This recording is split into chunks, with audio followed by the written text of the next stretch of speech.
औज़ुबिल्लाहि मिनश्शैतानिर्रजीम बिस्मिल्लाहिर्रहमानिर्रहीम। मैं हूँ हाज़िक़ तबीब हकीम मुख्तियार हुसैन, आप जलवारेज़ दवाखाना। मेरे तमाम सुनने वाले बहन भाइयों को हाज़िक़ हकीम मुख्तियार हुसैन का सलाम कबूल हो। आज की गुफ्तगू होगी ख़ारिश यानी एलर्जी खुरक। ये हम पहले भी इसके ऊपर वीडियो बना चुके हैं, तो ये पार्ट नंबर 2 होगा। तो ख़ारिश के लिए हम आपको एक ऐसा और लाजवाब नुस्खा बताएंगे जिनके इस्तेमाल से ख़ारिश से आप निजात हासिल कर सकते हैं, चाहे छोटे हों चाहे बड़े हों। तो ख़ारिश आजकल हर घर में मौजूद है। हर घर में कोई ना कोई आदमी ज़रूर मुब्तला होगा। पहले तो पूरा घर का घर ही ख़ारिश में मुब्तला है, क्योंकि इसकी वबा भी होती है।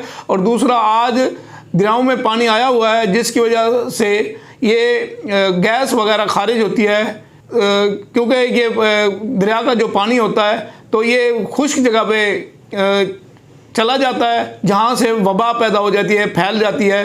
तो ख़ारिश हर घर में मौजूद है। तो आजकल ख़ारिश के लिए लोग बहुत परेशान हैं और इलाज करा कर थक चुके हैं। तो उनके लिए बेहतरीन और लाजवाब नुस्खा हम आपको बताएंगे। तो आप इसको बनाएं और हमें दुआओं में याद रखें और इससे फ़ायदा उठाएं। तो ख़ारिश जो होती है, ख़ारिश कई किस्म की होती है। खुश्क ख़ारिश होती है, तर ख़ारिश होती है, दाद होते हैं, चंबल होती है और अक्ज़ीमा होता है, आतशिक होता है। ये भी ख़ारिश में शामिल है। ख़ारिश जो है आजकल तो ज़्यादा ये हो रहा है कि बच्चों के में ऐसे बड़े आदमी हों चाहे बच्चे हों, तो आम बैठे बैठे ऐसे खुराक करेंगे तो छोटे छोटे दाने बन जाएंगे और कुछ देर के बाद वो ख़त्म भी हो जाएंगे। वो उसी दाने को दोबारा ये करेंगे तो आप ज़ख़म बन जाएंगे। ज़ख़म भी ख़ारिश कर के ज़ख़म भी बन जाते हैं। तो उनके लिए हम आपको एक बेहतरीन नुस्खा बताने जा रहे हैं जिनके इस्तेमाल से ख़ारिश ख़त्म हो सकती है, चाहे छोटे हों चाहे बड़े हों। क्योंकि छोटे बच्चे तो दवाई नहीं खा सकते और बड़े आदमी तो खा लेते हैं। छोटे बच्चों के लिए ये आयल एक लाजवाब चीज़ और तोहफ़ा पेश कर रहा हूँ मैं आपको। तो आपने क्या करना है, हड़ताल वर्किया लेना है। हड़ताल वर्किया लेना है 1 तोला, गंदा कामला सार 1 तोला। इन दोनों को अलग-अलग बारीक पीस लेना है। बारीक पीसने के बाद आपने 1 पाव सरसों का तेल लेना है। तेल लेकर आपने किसी कढ़ाई के अंदर वो तेल डाल देना है और ये दोनों दवाई मेडिसन डाल देनी है, हड़ताल और गंधक। तो आप उस आग के ऊपर उसको चढ़ा देंगे और दरमियानी आग हो, ना तेज़ हो ना इतना ठंडी हो। तो दरमियानी आग जब जलाएंगे तो ये कुछ देर के बाद 15-20 मिनट के बाद पकना शुरू हो जाएगा। जब ये पक जाएगा तो ये धुआं देना शुरू कर देगा। जब ये धुआं देना शुरू करे तो इसको फ़ौरन उतार लेना है। उतार के ठंडा करना, ठंडा करने के बाद इसको महफूज कर लेना है।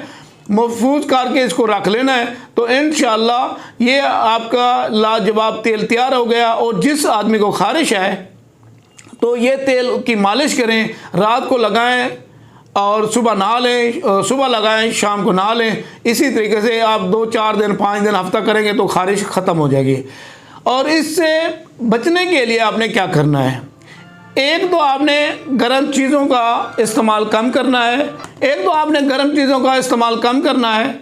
और तेल मसाला जात, पकोड़े, समोसे, गुड़ वगैरह से, चावलों से परहेज़ करना है। दूसरा, अपने घर को साफ़ सुथरा रखें, अपने आप को साफ़ सुथरा रखें। अगर आपके बिस्तर के हैं तो एक दूसरे के बिस्तर इस्तेमाल ना करें। अगर करते हैं तो आप उसको ये करें कि धूप में डालें और उसके जरासीम, क्योंकि आजकल खटमल घरों में ज़्यादा पैदा हो जाते हैं। एक तो वो जो वाण जो होता है उसकी वजह होती है। दूसरा, ये जो हमने पलंग बनाए हुए हैं, पलंगों की वजह जो पुराने हो जाते हैं उसके अंदर गंदी कपास होती है, उसकी वजह से खटमल ज़्यादा पैदा होते हैं। तो उसकी वजह से भी ख़ारिश ज़्यादा होती है।